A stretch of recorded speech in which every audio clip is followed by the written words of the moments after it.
My name is Jim Leape. I'm Director General of WWF International.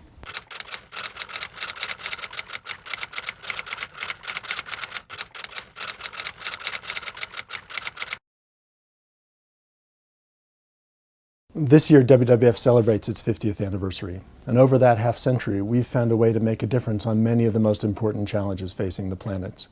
To take two examples, we have helped secure protection for more than 1 billion hectares of habitat. That means creating networks of parks that span the Amazon basin, the Congo basin, and the Coral Triangle of the Pacific. And we've also worked with companies and consumers to figure out how we bring sustainability into the marketplace.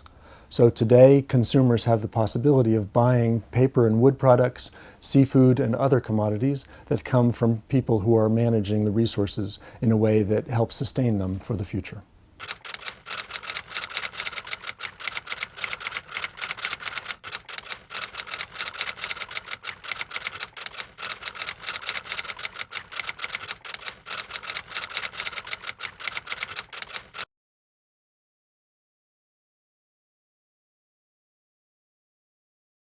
I don't think there's any question that the ongoing accident at Fukushima, has been a reminder to everybody around the world of the risks that come with nuclear power.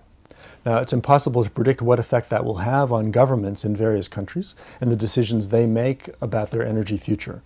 But it's clear from the work that we've done that there's no need to rely on nuclear power going forward, and that in fact we can meet the world's energy needs over the next 50 years by shifting powerfully to renewable energy. And that's clearly the course that the world needs to choose.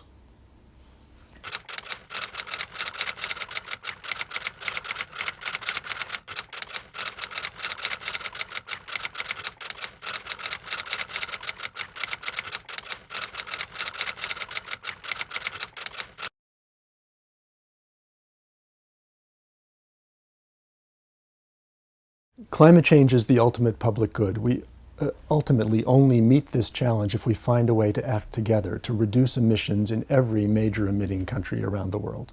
And so that will eventually require collective action, a commitment to come together and meet this challenge. And that's why we've pushed so hard for a binding international agreement.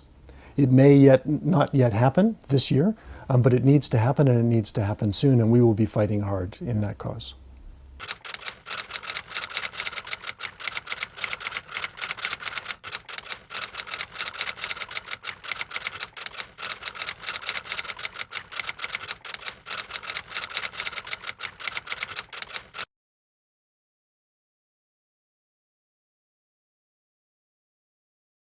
A binding international agreement on climate change needs to bring emissions under control. That means it needs to set a cap on emissions that forces sharp reductions in industrialized countries and also commits emerging economies to move to a low-carbon development path. At the same time, that agreement has to provide the resources it will take for developing countries to move onto a low-carbon path and to meet the challenges of adapting to the climate changes that are already inevitable. And it needs to make sure that there are large resource flows from north to south to make that transition possible.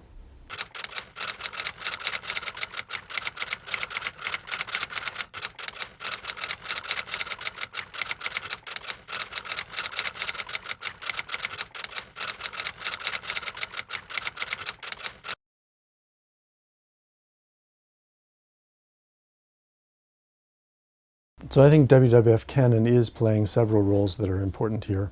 First, WWF is playing a thought leadership role, mapping out how in fact the world can move to a low-carbon energy future. And the energy report that we released in February is very much in that cause.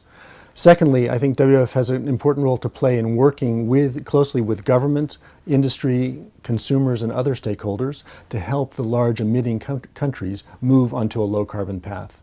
And that's the kind of work we're doing today in several countries in Europe, in India, in China, and in other places. And finally, I think WWF has a role to play in mobilizing a broader public demand for action on climate change, because politicians will only act if they see that kind of political support. And Earth Hour, the largest public demonstration ever, has been a powerful vehicle for mobilizing the public in this cause.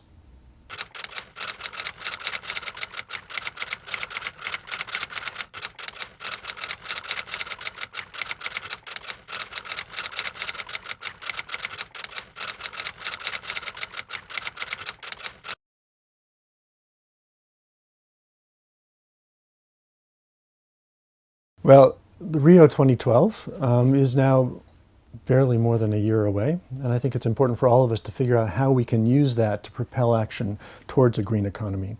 That's partly about mapping out a vision for what that economy can be. It's also giving some reality to it, and I hope that in the lead up to Rio, we find ways to forge unexpected collaborations between industry and governments, civil society, and others to really show that it's possible to rise to the challenge of creating a green economy and that that really is a vibrant future for all of us.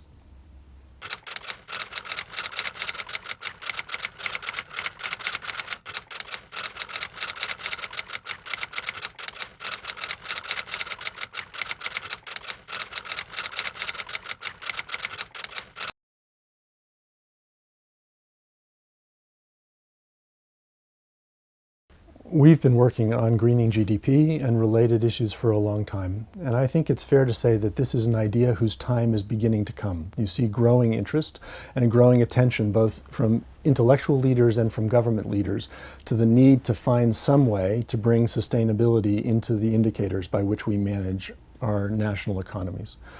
And that could be an outcome from Rio, is real momentum around shifting indicators to take better account of these issues.